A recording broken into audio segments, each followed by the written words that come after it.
So the question I was asked is, what does it mean to be 50? And so essentially, what I think it means to be 50 now is different because of marketing.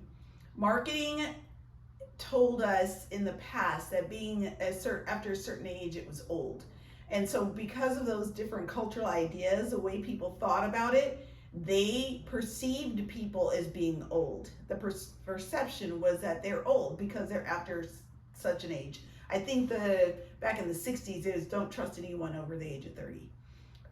Now, because of productivity, we listened to a presentation today about the culture and how that impacts us, our stress, and how we understand things. And so I think what I was just kind of mulling over in my mind is that right now the narrative is to be we can still be productive citizens, right? Up until the age of 70, 80, you can still do things. And I'm not discarding the idea that we can, because obviously we can, we always could. But now, because of capitalism or neo-capitalism, neoliberalism, whatever the terms are, the isms, there's this, they want us to continue being productive. The corporations, people who are in a position of power. And so I think that that's really helpful for the economy, since we right now are the largest segment of the economy. At least that's the information I've been getting for a long time, that we have all these people who are aging, more people who are in these golden years, they might call it. And so they need us to maintain productivity if we're not having as many children. That's the only thing that right now seems to, that's one of the things. Now that doesn't mean that's what it means to be 50, but it does make a big difference between how we were perceived in the past and how we're being perceived now.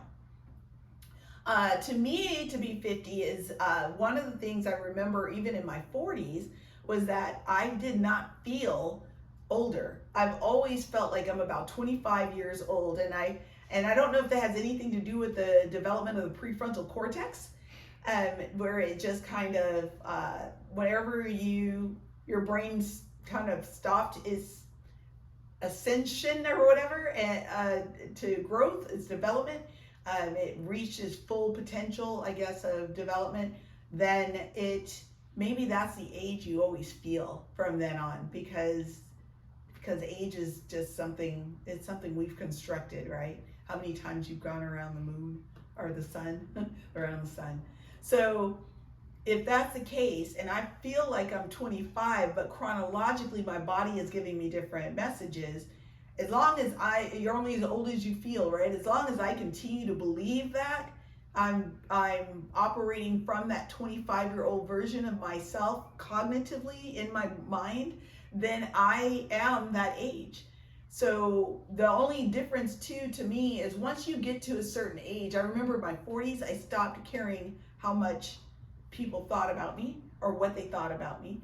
And now in my 50s, it's even less so. I really don't care. I was noticing that, I'm more comfortable with just being who I am and learning more and more how to be that without worrying. When you're in your 20s, you care about what everybody thinks. When you're in your 30s, you're starting a family and you've got little children and people are judging you and, on what kind of home you have, what kind of car you drive.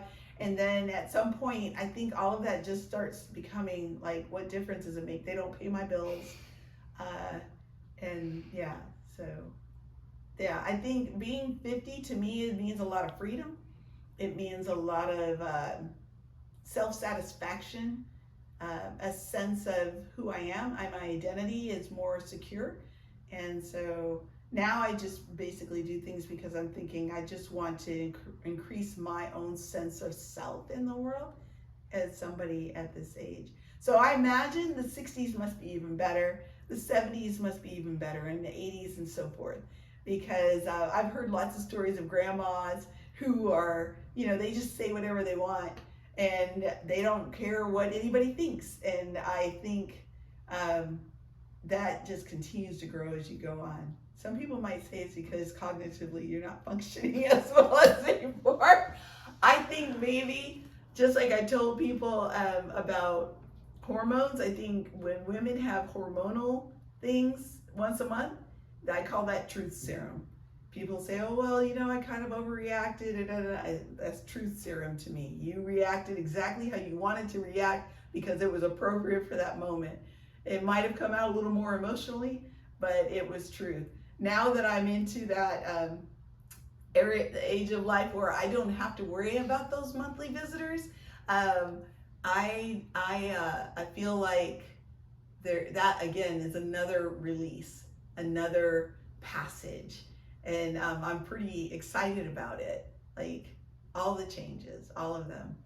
Um, yeah, I think it means we get to be like, I think someone called it the second adolescence, where you kind of just, you're, I don't know.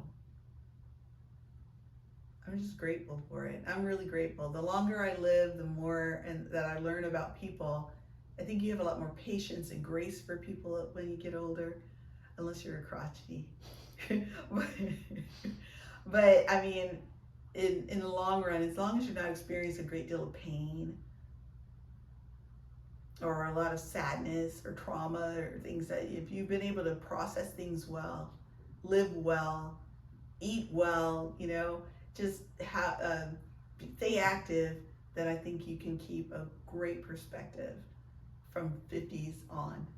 That's what it means to me to be at this age and beyond.